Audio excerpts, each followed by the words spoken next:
If you're in the market for a new weed eater, then stick around for this video because I'm going to be giving you 5 things to consider before making that purchase.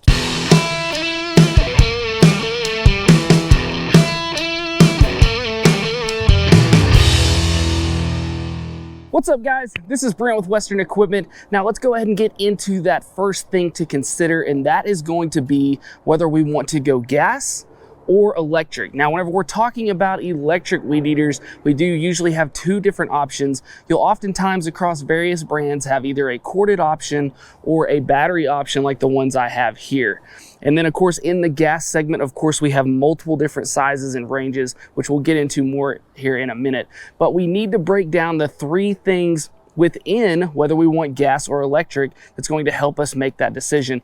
And the first one is going to be maintenance. So whenever we're talking about electric units, we have virtually no maintenance. The only thing that we're going to have is that if we have a battery unit, we're going to have to charge that battery, make sure and maintain that battery, and then also having to change out our trimming line or whatever type of cutting head we have there at the front. So whether that being blades or trimmer line, whatever those things are, that is virtually going to be your only maintenance. And then if we're talking about a corded machine, really the only maintenance there, once again, is changing out that string or cutting line, and also taking care of the plug end, making sure that it's not being damaged. Now, whenever we move to a gas unit, we are going to have various different points of maintenance. We're going to have air filters, we're going to have fuel filters, we're going to have spark plugs, along with having to maintain that cutting head as well. So this is one thing to consider whenever we're talking about either gas or electric. Now, the second thing that we need to think about is going to be power. Now, obviously in this category, the gas units are going to dominate in power.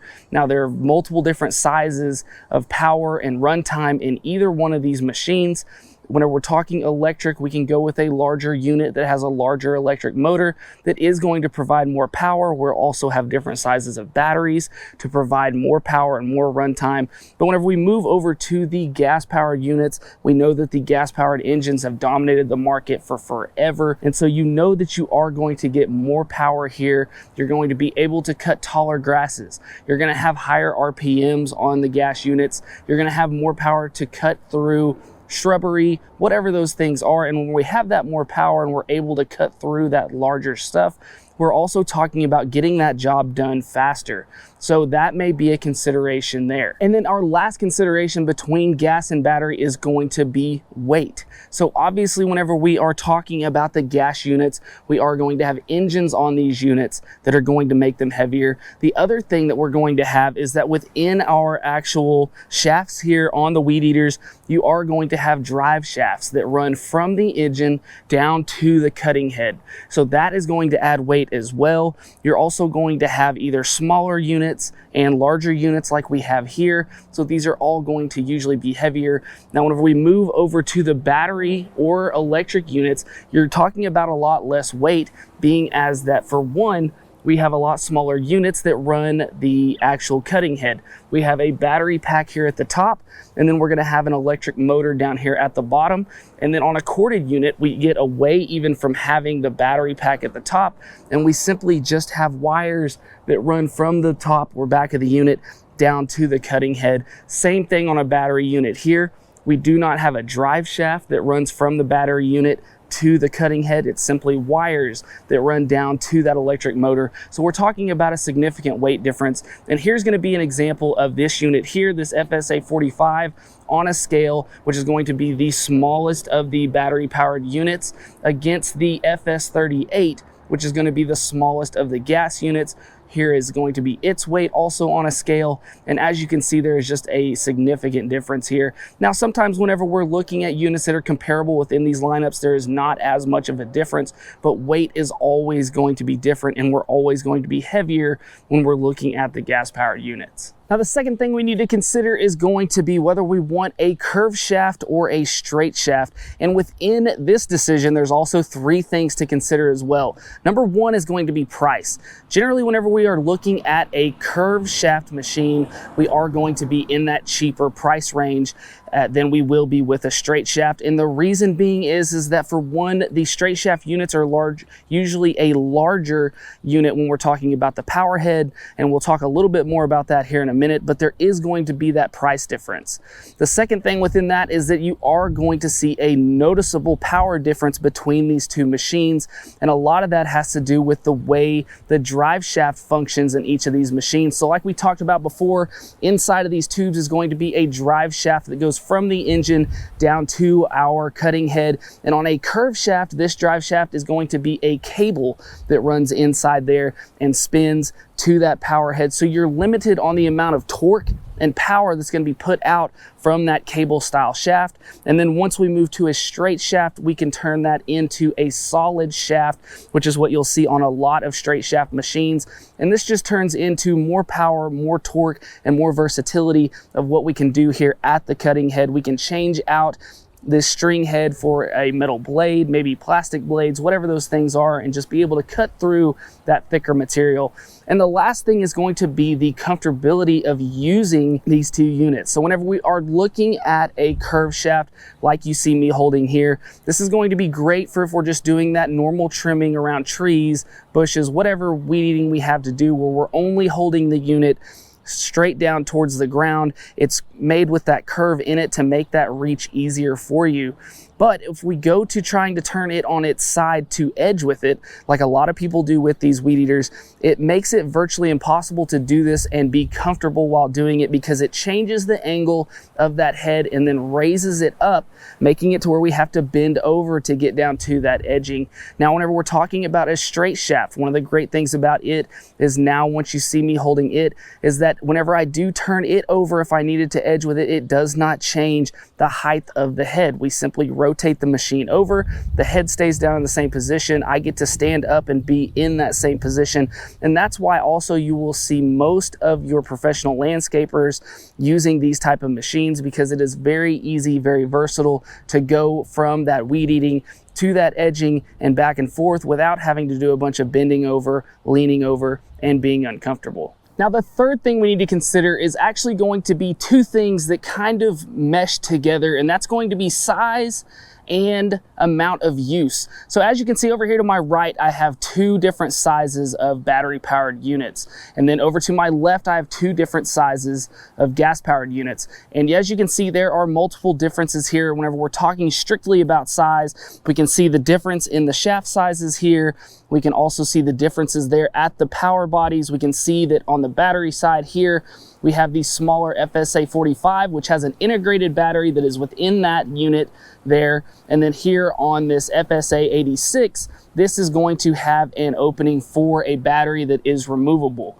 And so that is going to play a big size difference there, and also going to change the amount of use you're going to get out of each machine as far as runtime goes. So on the FSA 45, when we're talking about an integrated battery, it is going to be a lot smaller than if we had a removable battery. But the good thing about these two is that whenever you need to go, as soon as you need to start it up, as soon as you put the battery in and pull that trigger, these machines are going to run. But we do have to make sure that those are charged, and we need to figure out the amount of runtime that we're going to be using this to make sure that we get into the right unit, because as we go up from an integrated battery up to a larger scale battery, we're going to obviously get more runtime and also more power.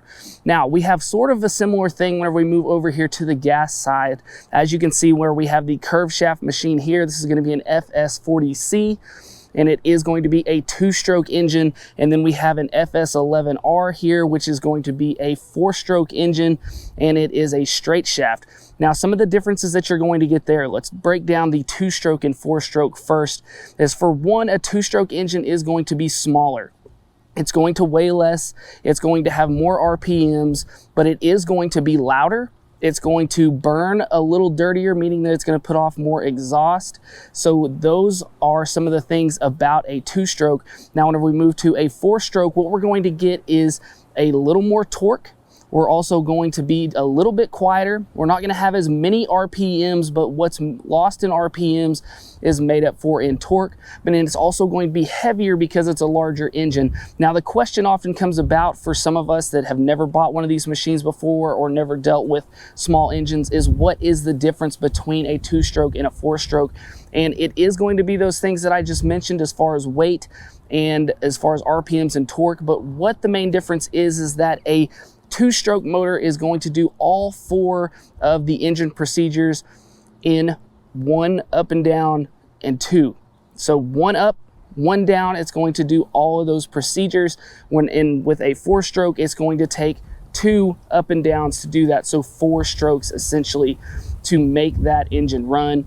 By doing that, you are adding more power to this engine, because going through those 4 cycles, being intake, compression, combustion, and exhaust, doing that in 4 strokes is going to produce more power in this engine.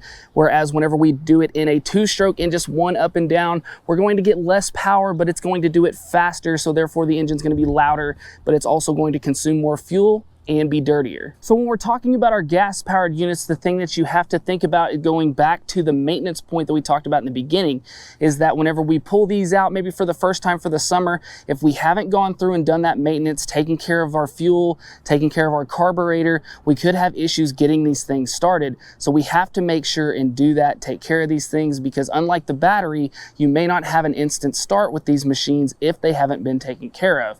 Now, going back to the size part of things, this is where we need to go in, make sure and pick up these units, feel them, make sure that they fit our height, because as we get into shorter operators, taller operators, curved shafts and straight shafts may make a big difference in the comfortability of using these machines. So we really need to consider these things, the size of the unit, and then also the size and the length of the unit to make sure it's going to fit our needs power-wise, make sure it's going to start when we need it, and be comfortable when we use it. The 4th thing to consider is going to be our cutting head type. Now, as you can see here on these 4 different machines, we have 4 different cutting heads here. 3 of them are going to be line heads, and then 1 is a poly blade head. And then also out in front here, I do have the metal blades. Just know that whenever you're going in to buy one of these machines, often, no matter what brand you're looking at, you're going to have different styles of cutting heads. So depending on your operation and depending on what you're trying to accomplish, this needs to be a consideration as well. Now, for most people that are looking at these, we are mainly just doing the normal run-of-the-mill weed eating. So my one suggestion here would be to always err on going bigger on the cutting string. So for instance, here on these 2 heads here in the middle, we have orange string, which from Stihl is going to be the 0.095. And then over here on the green string, this is going to be 0.080. And that is going to be the diameter of the string. So we want to make sure that we err on going larger. In this instance, this would be the orange string here, to be able to make sure that we are able to cut through those things that we're cutting through. Also, the larger the string, the longer it will last, and the more you can do with it. So always err on the side of larger rather than smaller. This is also going to be my suggestion going back to size of the unit. Always err on going bigger rather than smaller. And our 5th and final thing is going to be considering where you purchase this unit. So now we know that we can get weed eaters all over. We can get these at such places as the big box stores. We can also get them at local hardware stores, or we can get them at such places like myself, which would be a John Deere dealership. For instance, we carry obviously the Stihl units, which is why I have them here. But it's always important to make sure that we're conscious of where we're buying this unit, so that we get one from a place that is going to honor our warranty, help us get parts if we need them, help us get those service and maintenance items that we're going to need, and potentially be able to fix a unit if we get into that situation. So guys, I hope you liked this video. I hope this video helped you out. If it did, we just ask you to hit that like button and subscribe to the channel. Also guys, if you need any John Deere parts at all, make sure to go check us out at 247parts.com. And as always guys, thanks for watching. We'll see you next time. Hey guys, make sure to check out this cool video and this one. Buy your parts right up here and subscribe right here.